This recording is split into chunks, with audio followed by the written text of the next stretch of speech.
2 Corinthians 5:10. Christ will judge each of us for the good or the bad we do while living in these bodies. Napakalinaw ng katuruan na tayo'y uhusgahan, susukatin, titimbangin ayon sa mabuti o masamang ginawa natin habang nabubuhay tayo sa lupang katawan.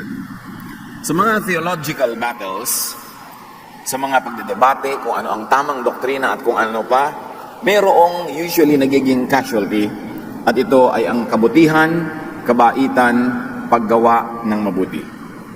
Doing good. Dear Lord, we thank you that you do good to us, that you are good, kayo'y mabuti, mabait sa amin, at nawa maunawa namin itong napakahalagang katuruan na ito na siyang dapat ipamuhay araw-araw.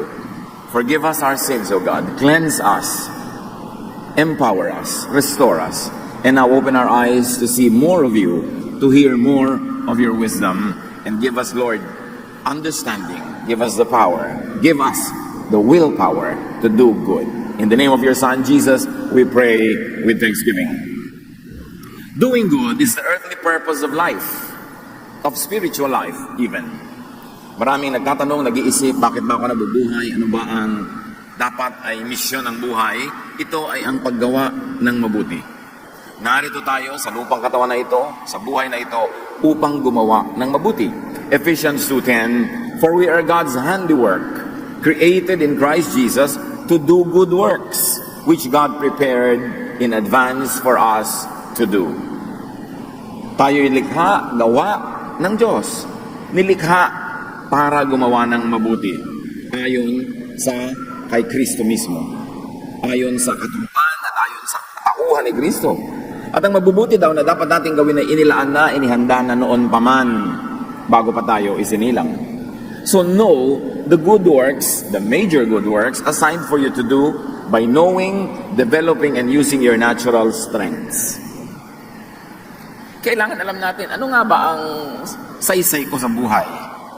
Ano nga ba ang magandang dapat kong gawin na naka-assign sa akin at malalaman natin kung anong atong assignment kung makikita natin kung ano ang ating talent, ano ang ating likas na galing, husay. Sapagkat kung ano ang nilikha ng Diyos na gawain para sa atin, noon pa man, nilikha niya tayo para maging kaya at kayanin natin na gawin yung gawain na yun. Maraming mga tao itinatanong, ano bang papel ko sa buhay? Ano bang pinakamaganda kong gawin? Hindi tayo dapat tumingin sa malayo. Tingnan natin ating sarili. Paano tayo nilikha ng Diyos? Ano ang ating mga natural na hilig? Na pag ginagawa natin, masaya tayo. Pag ginagawa natin, masaya yung iba na ginagawa natin yun. Na maganda ang bunga, mabuti sa higit lalong nakararami. At pag tinitingnan natin ating mga natural na talento, galing, mga likas na husay, malalaman natin kung para saan nga ba tayo nilikha ng Diyos. Saang mga gawain, saang misyon tayo tugma. Kaya marapat na alamin, kilalanin ang ating mga natural talents at igalang din natin ang natural talent ng iba. Huwag natin silang pilitang bigyan ng mga roles to play. Bigyan ng mga assignment na hindi naman likas sa kanila at hindi totoo sa kanilang pagkatao. Pagka lang tayo nagiging totoo sa sarili, kung paano tayo nilikha ng Diyos, doon lang tayo nakakalikha ng mga bagay na tunay na mahuhusay at magaganda. Doing good is a sign of faith. It's a sign of godliness. It's a sign of belongingness to God. Habang may mga tao na gusto nilang ipaghiyawan that they belong to God sa pamamagitan na lang kasuotan, sa pamamagitan ng iba't ibang mga costume, iba't ibang mga palamuti sa katawan na ipinaghihigayawan kung ano ang kanilang pananalig, sa pamamagitan ng mga idididikit nila sa kanilang kotse, mga nakakwadro sa kanilang mga bahay. Pero sinasabi sa Biblia na ang tunay at pinakamahusay na patotoo at patunay kung ano ang ating pananalig ay ang ating gawa. James 2:18, but someone will say, you have faith, I have deeds. Show me your faith without deeds, and I will show you my faith by my deeds. Itong sa Santiago, nililinaw niya, sabi kayo ng sabi na meron kayong pananalig, tapos wala naman kayong magandang gawa. Sabi niya, paano pwede mangyari yon? Paano mo ipapakita sa akin ang iyong pananalig kung wala naman itong gawa? Ako, sabi niya, ipapakita ko sa iyo kung ano aking pananalig, kung kanino ako nananalig sa pamamagitan ng aking mga gawa. Hindi nadadaan sa mga kiyaw-kiyaw, sa mga dal-dal-dal-dal, sa mga debate-debate, para patunayan mong makadiyos ka, tama ang iyong pananalig, sa gawa nagkakatalo. So promote, prove, show your faith by doing good, not just by talking. Sabi ng iba, ako, hindi naman po ako magaling magturo, hindi po ako magaling mangaral, hindi ako magaling magsalita, kaya hindi ako pwedeng magturo talaga. Subalit ang pinakamabisang pagtuturo tungkol sa ating pananalig ay sa ating paggawa. Ang ating mga gawa, ang pinakamagagandang mga sermon na pwede nating ibigay sa kapwa. Hindi yung sermon ng bibig, tapos wala naman sa gawa. Walang maniniwala sa ganon. Doing good pleases and glorifies God. Biruin nyo, pwede naman pala nating ma-ministeryohan ng Diyos. Pwede natin siyang mapaglingkuran. Kasi ang Diyos walang kailangan. Bakit mo siya paglilingkuran? Wala naman siyang kailangan. Pero sa pamamagitan ng paggawa ng mabuti, napasasaya natin ang Diyos, naluluwalhati natin siya, naiaangat natin siya. Therefore, when we do good, we not only do good to the recipients of our good deeds, but we also do good to God. Hebrews 13:16, and do not forget to do good and to share with others. For with such sacrifices, God is pleased. Anong sacrifices ang hindi nakakalugod sa Diyos? Yung hindi ako kakain para matuwa sa akin ng Diyos. Hahampasin ko ang aking sarili para matuwa sa akin ng Diyos. Luluhod ako ng matagal na matagal. Di pa ako papagurin ko ang aking katawan para ako pakinggan ng Diyos. Hindi natutuwa ang Diyos sa mga ganon. Mga sakripisyong walang saysay. Pero sabi niya, alam niya ang sakripisyong mayroong timbang, may bigat, yung paggawa ng mabuti sa kapwa. Siyempre, ang paggawa ng mabuti sa kapwa, parang sakripisyo yan. Dahil, sana nagpapahinga ka na, naglilingkod ka pa. Sana kinain mo na lang lahat, hinati mo pa, binigay mo sa kapwa. Sana, ikaw na lamang nag-enjoy, pero binigay mo sa kapwa. Yung mga ganun daw sakripisyo, yun ang may saysay. Ikinatutuwa yun ng Diyos. Dahil mahal niya ang lahat ng tao. Pag busog na busog ka at may nagugutom na hindi mo binibigyan, ikinalulungkot yun ng Diyos. Paglampas-lampas sa pangangailangan mo, ang iyong mga pananalapi, tapos meron kang kilala, kaibigan, kapatid na sobrang nangangailangan, hindi mo binibigyan, dinaramdam yun ng Diyos. Kaya para mo siya pasayahin, tumulong ka sa iyong kapwa dahil mahal niya yung kapwa natin na tinutulungan natin. Matthew 5:16, in the same way, Jesus says, let your light shine before others that they may see your good deeds and glorify your Father in heaven. Gusto mo pala na luwalhatiin ng Diyos? Gusto mo pala na ipagsikawan ng iyong pananalig, na mabait ka, makadiyos ka? Sabi niya ganon, yan ay sa paggawa ng mabuti. Kaya ano ang mapapala ng mga relihiyosong nag-aaway? Nagtatalakan sa isa't isa, nagtatalo, nagpapahiyaan. Yung mga naninindigan sa kanilang doktrina, tapos tinatapak-tapakan nila, nililibak-libak nila yung mga ibang merong kakaibang pananalig. Kinokontra nila yung sarili nilang deklarasyon na sila yung makadiyos. Kasi walang uri ng pagiging makadiyos na nasa katalinuhan at sa pag-iisip lamang, ito'y nasa paggawa. Kaya kung ang bibig ko'y nagsasabi ng matataas na mga doktrina, mga katuruan, nilalait-lait ko yung may ibang pananalig na sa tingin ko ay mali, actually ako ang sumisira sa sarili kong sinasabi. Kasi ang patunay sa pagiging makadiyos ay sa gawa.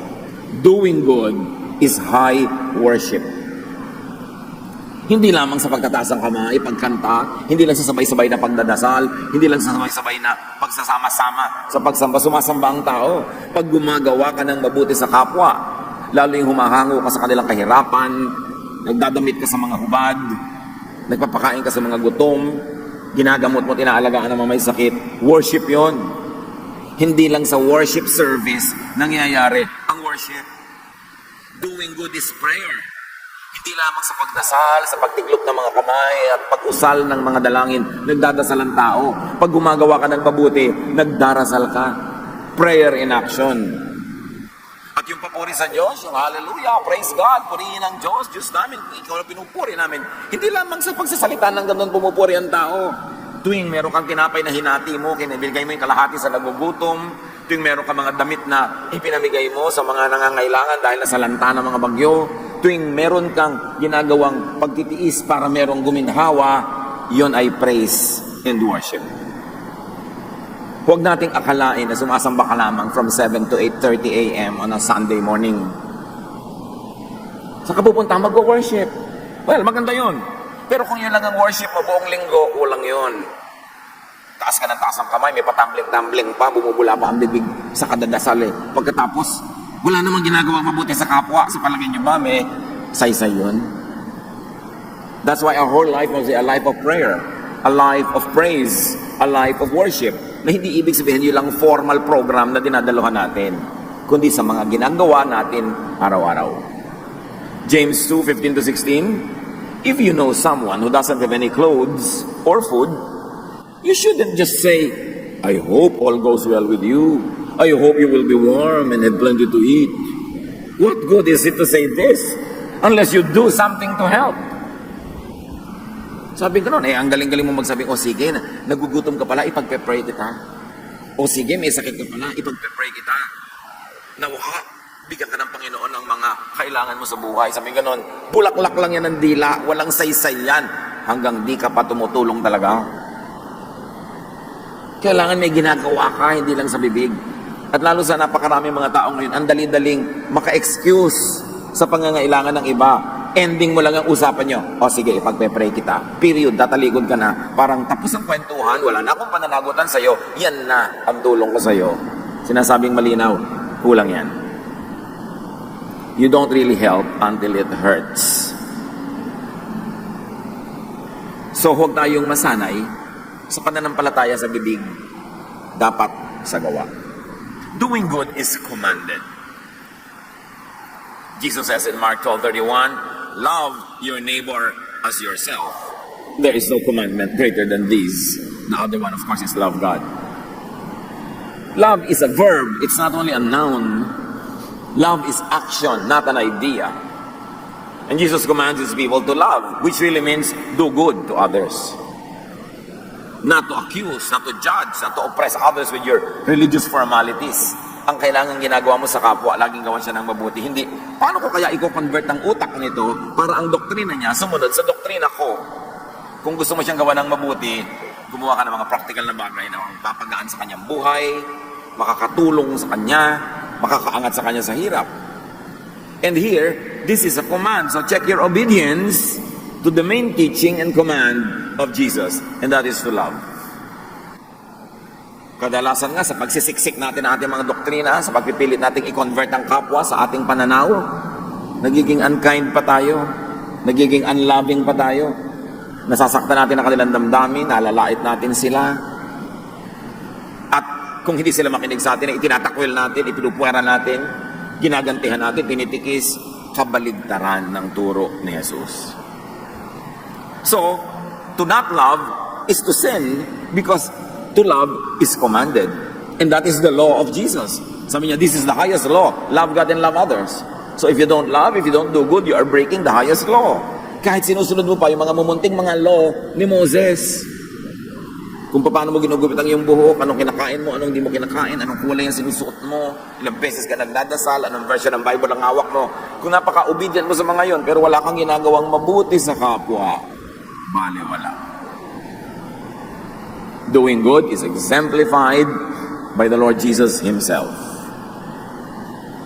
Yan ang talagang ipinamuhay at ibinigay na halimbawa sa atin ng Panginoong Jesus. Gumawa lagi ng mabuti. Acts 10:38, God anointed Jesus of Nazareth with the Holy Spirit and power, and He went around doing good because God was with Him. So if God is with you, you will do good. If you're not doing good, you know the story. God is not with you. Because if God is with you, you will do good. He went around not converting people, but doing good. He went around not criticizing everybody. You're a sinner, you're a sinner, you're a sinner. But doing good to the sinner, to the point that he was called a friend of tax collectors and sinners. A friend of the weak, the outcast. Siya ang kinaibigan niya, yung mga etchapuera, yung mga nilalait, nililibak, iniinsulto, yun ang kanyang kinaibigan. Kasi yung mga yun ang higit na nangangailangan ng kalinga, ng pag-ibig, ng pagtanggap. Doing good is the best sermon. The best preachers don't even have to open their mouths. They just do good. Doing good is high religion. Transcendent of sectarianism, of congregationalism. Walang sekta, walang kongregasyon, walang religious label ang paggawa ng mabuti. Follow the example of Jesus, not of any other religious personality. who excel in talking but not in doing. Doing good is also commanded by Jesus. We should emphasize that. Ang utos niya sa kanyang mga alagad, Matthew 10:8, heal the sick, raise the dead to life, heal people who have leprosy, and force out demons. Lahat ng nagagawa mo para pagalingin, pagaanin ang nararamdaman ng may sakit. At sila nung araw talagang puspos ng Espiritu Santo, pati physical dead, nabubuhay. At sa atin ngayon, maraming spiritually dead, emotionally dead. Buhayin mo ang loob. Tanggapin mo sila, mahalin, bigyan ng pag-asa. Alalayan, you are also raising the dead. Because physical death is not the only death known to man. May mga physically alive, but emotionally dead, spiritually dead, walang pag-asa. Para mga tinatawag na zombie. May katawan, walang kaluluwa. Yun, nabubuhay yun. Kung pinupuntahan, ginagawa ng mabuti, inaalo sa kanilang mga kalungkutan, ginagabayan sa kanilang mga pagkalito, at tinutulungan sa kanilang mga pangangailangan. You raise the dead back to life. And you force out demons, either literally, or by helping people get rid of the demons in their minds. Matanggal ang kanilang mga fears, ang kanilang mga phobia, ang kanilang depression, ang kanilang mga suicidal tendencies. You can drive out those demons with only one drug, and that is love. Attention, touch, acceptance. Pag ginawa natin sa mga tao, sila ay nagkakaroon ng muling pagkabuhay. And doing good is also commended, not only commanded, but commended and rewarded. May gantimpala rin, hindi lang utos. Matthew 25:31-40. Sa maluwalhating pagdating ng anak ng tao, kasama ang lahat ng anghel, uupo siya sa kanyang trono ng kaluwalhatian.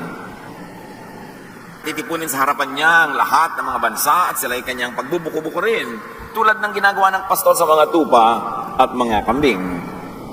Ilalagay niya sa kanyang kanan ang mga tupa at sa kaliwa naman ang mga kambing. Kaya't sasabihin ng hari sa mga nasa kanan niya, "Hali kayo, mga pinagpala ng aking ama. Pumasok kayo at tanggapin ang kahariang inihanda para sa inyo mula pa nang likhain ang daigdig. Sapagkat ako'y nagugutom at ako'y inyong pinakain. Ako'y nauuhaw at ako'y inyong pinainom. Ako'y isang dayuhan at inyong pinatuloy. Ako'y hubad at ako'y inyong dinamitan. Nagkasakit at inyong dinalaw, nabilanggo at inyong pinuntahan." Sasagot ang mga matuwid, "Panginoon, kailan po namin kayo nakitang nagutom at aming pinakain? O nauhaw at aming pinainom? Kailan po kayo naging dayuhan at aming pinatuloy? O kaya'y hubad at aming dinamitan? At kailan po namin kayo nakitang nagkasakit o nabilanggo at kayo aming dinalaw?" Sasabihin ng hari, "Tandaan ninyo, nang gawin ninyo ito sa pinakahamak sa mga kapatid kong ito, sa akin ninyo ito ginawa." Hindi sinabi dito na iipunin ni Jesus ang mga tao sa kanyang harapan at tatanungin, "Anong doktrina mo sa baptism? Anong doktrina mo sa Lord's Supper? Anong doktrina mo sa tribulation? Anong doktrina mo sa ganito at sa ganon?" Ang sinabi lang, hahatiin niya ang lahat sa dalawang pangkat. Ano mo ay humahati ng mga kambing mula sa mga tupa. At sasabihin niya doon sa mga tupa, "Hali kayo, enjoyin ninyo ang lahat-lahat ng gantimpala na inilaan sa inyo ng Ama sa Langit bago pa maniliga ang daigdig. Dahil ginawan niyo ako ng mabuti.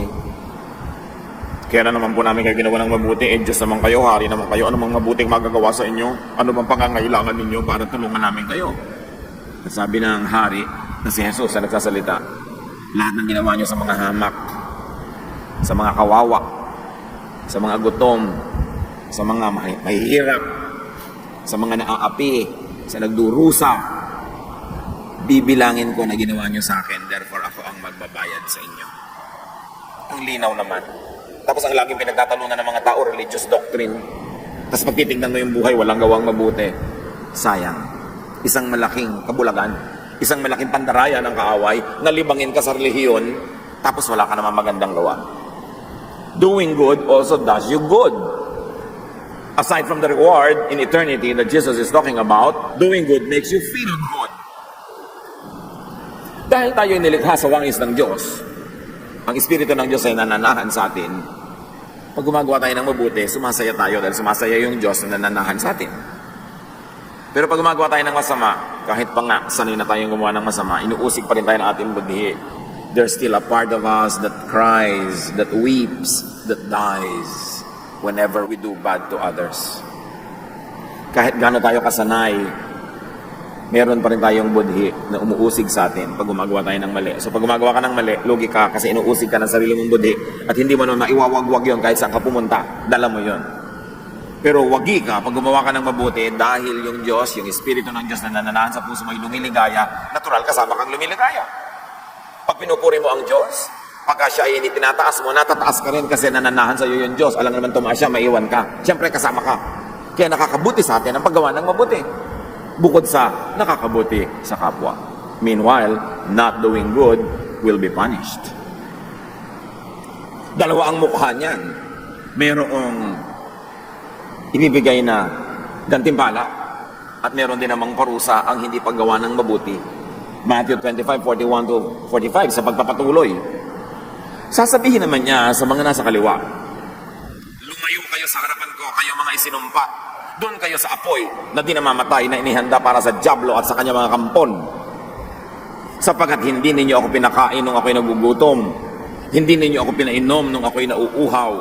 Hindi ninyo ako pinatuloy nung ako'y isang dayuhan. Hindi ninyo ako dinamitan nung ako'y hubad. Hindi ninyo ako dinalaw nung ako'y may sakit at nung ako'y nasa bilangguan. At sasagot din sila, Panginoon, kailan po namin kayo nakitang nagutom, nauhaw, walang matutuluyan, hubad, may sakit, o nasa bilangguan, at hindi namin kayo tinulungan? Bakit naman po namin gagawin sa inyo yun? Siyempre, Diyos kayo.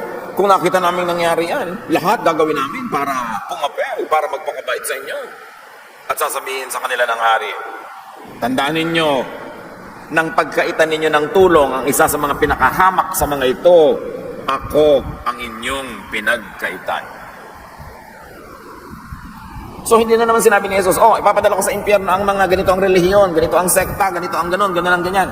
Yung mga maraming naging relasyon, ipapadala ko sa impyerno ang mga ganito. Yung mga sobrang nag-enjoy, may mga bisyo. Hindi naman yun eh. Sabi, ipapadala ko sa impyerno ang lahat ng hindi gumawa ng mabuti sa kapwa na dapat gumawa. Ang linaw ng turo, bakit pinapagulo? Yun ang tunay na hahati sa tao sa paghuhukom.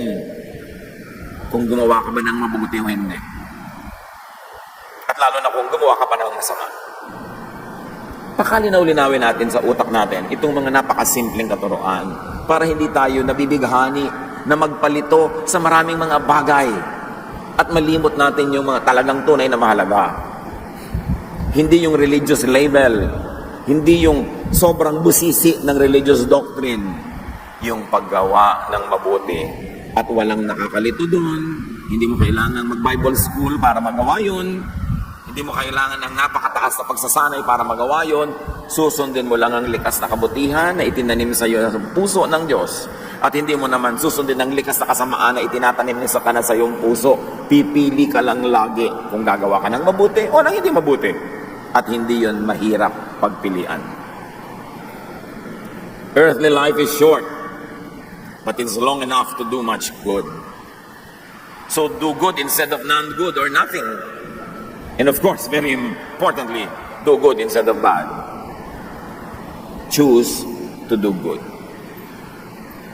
Meron kayong kaharap, gusto niya na talagang bugbugin, nakakainis.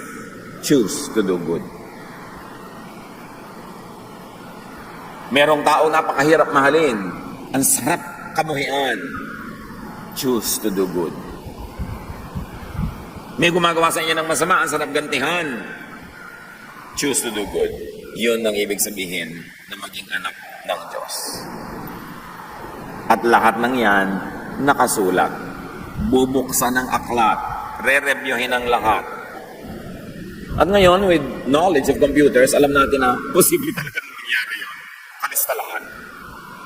2 Corinthians 5:10, for we must all appear before the judgment seat of Christ, so that each of us may receive what is due for us, for the things done while in the body, whether good or bad. In the Contemporary English Version says, after all, Christ will judge each of us for the good or the bad that we do while living in these bodies. Napakahalaga. So sukatin ka sa ginawa mong tama o mali, mabuti o masama. Daig ng gumagawa ng mabuti ang theologian at preacher na walang mabuting gawa. Do good to others and do not forget to do good to yourself. Kasama ka sa mahal ng Diyos, hindi lang yung iba. So hindi ko nagsasakripisyo ka para sa iba, ay namamatay na yung sarili mo. No, dapat nagtitira ka sa sarili. Ang sabi ni Jesus, love others as you love yourself.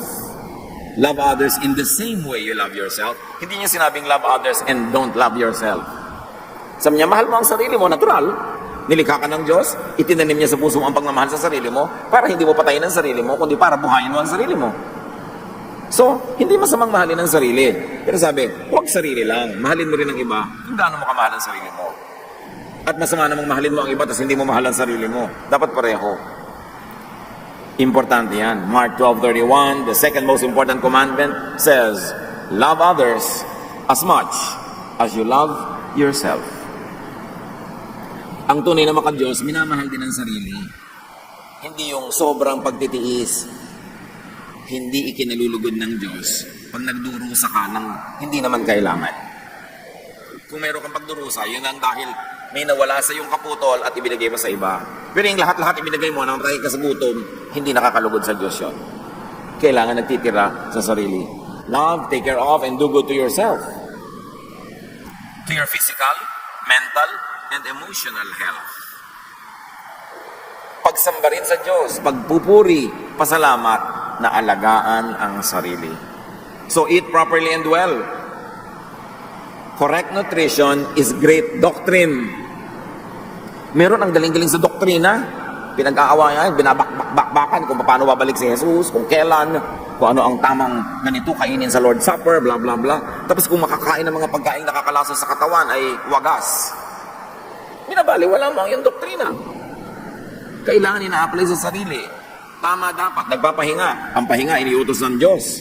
Tapos, sobra ka nagtatrabaho, kahit para sa church, wala ka ng pahinga, napudpud ka na. Sa palagay mo, natutuwa ang Diyos, hindi naman siya sadista. Minsan, yung team leader mo lang sa church ang natutuwa. Pero hindi ang Diyos. Gusto ng Diyos, nagpapahinga ka rin. Siya nga, nagpapahinga. Work. But don't forget to rest well. It's part of good religion. Be and stay as happy as possible. Dapat pinapasaya natin ating sarili. Itinataboy ang lungkot at lumilikha ng kasiyahan. Kasi pag mas masaya ka, mas mabait ka. Pag mas mabait ka, mas mapagbigay ka, edi maraming nakikinabang kung masaya ka. Kung hindi ka masaya, syempre bubnutin ka. Paano kang gagawa ng mabuti sa kapwa? So sabi mo, papasayahin ko ang sarili ko. Una, para mag-enjoy ako. Second, kasi pag masaya ako, mas mabait ako. Mas generous ako. Therefore, mas mapaglilingkura ang kapwa. But you cannot give what you do not have. So if you are not happy, how can you make others happy? Proverbs 17:22. If you are cheerful, you feel good. If you are sad, you hurt all over. Hindi ka pwedeng laging happy. Natural, may mga reason na nagpapalungkot. But you can always be cheerful. Pwedeng kahit malungkot ang sitwasyon, masaya ang approach mo. Yung pinapasaya mo kahit malungkot. Hindi malungkot na nga, dadagdagan mo pa ng lungkot lalo, sumobrang lungkot na. Kailangan pag may lungkot, itinataboy. Ecclesiastes 11:10, rid yourself of all worry and pain. Itaboy ang mga alalahanin. Itaboy ang mga nagpapahirap ng loob, nagpapasikip ng dibdib. Gawin ang dapat gawin para agad-agad ay malunasan yan at huwag nang balik-balikan, huwag nang i-entertain ang mga kalungkutan. Consciously minimize pain. Consistently minimize pain in your life. One, for you to enjoy life, and two, for others to enjoy you. Because when you are in pain, people don't enjoy you. Kaya ministry din natin sa ating kapwa na palusugin ang ating sarili. Halimbawa, hindi nyo mahal ang inyong sarili. Hindi nyo inaalagaan ang inyong sarili. Hindi kayo kumakain ng tama. Ayaw nyo tumigil sa mga bisyong sumisira sa katawan. Hindi kayo nagpapahinga, ginagasgas niyo ang inyong sarili, kung ano man na yun. Halimbawa, ganun ang ginagawa niyo sa sarili niyo, pero nag-iisa ba kayo sa mundo? Hindi kayo kumakain ng mabuti, nung nagka-ulcer kayo, kailangan yung gamutin. Sino ang taya? Sino ang magbabayad? Nanay nyo, tatay nyo, kapatid nyo, asawa nyo, anak nyo, di ba meron ding magbabayad?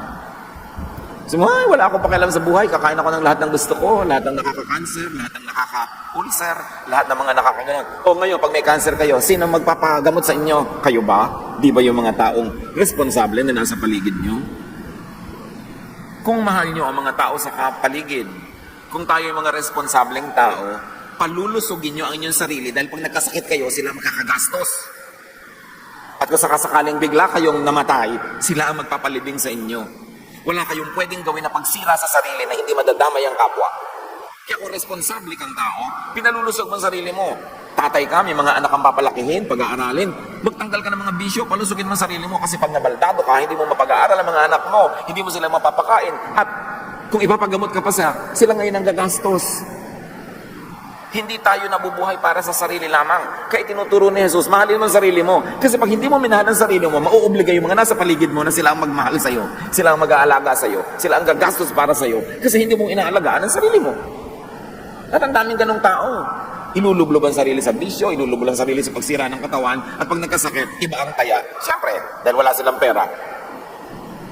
Kaya yung mga pamilya natin, kawawa yung mga responsible, yung mga productive, na uobliga sila na buhatin yung mga natutumba, na sana kung nag-aalaga lang ng sarili, di naman matutumba. Liban na lang siyempre kung talagang ginawa mo na ang mabuti, lahat, natumba ka pa rin, talaga magtutulungan tayo. Ganun talaga ang pamilya, ganun ang magkakaibigan, ganun ang magkakapatid. Pero iba namang usapan kung kaya ka natumba kasi tinutumba mo yung sarili mo. Philippians 4:6-7. Don't worry about anything, but pray about everything. With thankful hearts, offer up your prayers and requests to God. Then because you belong to Christ Jesus, God will bless you with peace that no one can completely understand, and this peace will control the way you think and feel. So kailangan daw, inaalis natin yung pag-aalala. After you have done what is practical, so that you could minimize your worry, after you have planted, so that you will harvest, after you have become careful, so that you will not get into all kinds of trouble, be at peace. Hindi naman peace agad na wala ka pang ginawa. Pero pag nagawa mo na lahat ng kaya mong gawin, ipasa Diyos mo na yung bunga nun, at manahimik ka, magkaroon ka ng kapayapaan. Kasi pag payapa ang isip ng tao, lumulusog ang kanyang katawan. Maraming sakit dahil yung tao, troubled ang utak. Pag meron ka anxiety, meron ka mga worries, fears, negative emotions like anger, hatred, jealousy, envy, magkakasakit ka. Dahil napatunayan na ng siyensya na ang mga negative emotions nakakapagpahina ng naturalesa ng immune system natin. At ang lahat ng sakit ay nananaig pag mahina ang immune system. Kaya palakasin mo ang immune system mo, daig mo pang uminom ng isang bodegang gamot. Kasi malalabanan niya ang mga sumusubok na mga sumakop sa iyong katawan ng mga mikrobyo, mga sakit, kasi mataas ang immune system mo. At mahalaga, masaya ka. Kaya ministry sa kapwa na pasayahin sila at pasayahin ang ating mga sarili. At ganoon na rin ang pag-aalaga ng katawan natin. Dapat alagaan natin yung mas malaki nating katawan, ang ating daigdig. Do good for God's creation, for the environment. Kahit anong pagpapalusog mo sa sarili mo, kung ang nalalanghap mong hangin na hindi mo maiwasan ay polluted, madadamay ka pa rin. Pagka lahat na ng kinakain natin ay mga carcinogens, paano ka lulusog kahit anong pagsisikapan sa sarili mong gawin? Kaya mahalaga, kasama ng true spirituality, pag-aalaga sa kalikasan. Paglilinis sa ating kapaligiran, pagtatanggal ng lason sa ating mga water systems, pagtatanim ng mga halaman, pagkaparami ng mga halaman at gubat, para hindi kung umulan, nag-landslide, natabunan ka na. Hindi ka pwedeng mag-alaga ng sarili na puwera ang kapaligiran kasi ikaw dito ka nakatira sa kapaligiran. Akala ng iba ang first commandment ay yung nasa Exodus 20? No. Nasa Genesis ang first commandment, Genesis 2:15. The Lord God put the man in the Garden of Eden to take care of it and to look after it. The first commandment of God is take care of the environment. Take care of creation. Take care of the planet and all the living things in it. So kailangan involve ang mga tunay na anak ng Diyos sa environmental issues and advocacies. We have only one planet. This one. Isipin mo na ang lahat ng katauhan, lahat ng tao nakasakay sa isang barko lang. Isang barko, kaisa-isang barko sa gitna ng napakalawak at malalim na dagat. Tapos yung mga nakatira doon sa barko na yun, binubutas nila yung barko, sinusunog nila, winawasak nila, binubulok nila. E di sila rin yung lulubog pag nawala yung barko. And that is our planet. This is our only home under heaven, in this side of life. When you destroy the environment, you are destroying yourself. Kasama sa tunay na religiosity ang pagmamahal sa kalikasan. Kasama yan sa bibilangin, did you do good? 2 Corinthians 5:10, Christ will judge each of us for the good or the bad that we do while living in these bodies. Panginoon, turuan niyo po kami to make religion practical, to make our spirituality work in our bodies and on the planet. Turuan mo kaming unawain ang aming mga tungkulin sa sarili at sa kapwa na gumawa ng mabuti. Nasalamat, napakaraming opportunities to do good. Mayaman naman at mahirap ang tao, may kailangan siya sa kapwa. Malusog man siya at may sakit, lagi siyang may kailangan. Ibukas mo, Panginoon, ang aming mga mata para makita ang pangangailangan ng kapwa at ng sarili din namin. At tugunan namin ito ayon sa iyong binibigay sa aming kakayahan. Buksan mo ang aming mga mata para marinig namin ang kahulugan ng mga daing na kung minsan nagbibingi-bingihan kami para hindi kami masangkot. Buksan mo ang aming puso na tumanggap ng maraming nangangailangan na aming tulong. At sa wakas ng buhay na ito, as we know it, sa pagharap namin sa inyo, matagpuan mo kami, Lord, kasama ng mga tupa that did good, that delighted you, that glorified your name, ready for all the wonderful things that you have prepared for those who obey you. Pag-isipan natin, mga kapatid, pagbulay-bulayan ang kahulugan nito sa buhay natin. Lord, as your people ponder the meaning and application of these ideas in our lives, give us wisdom so we may do good. Be alone with the Lord in silent reflection.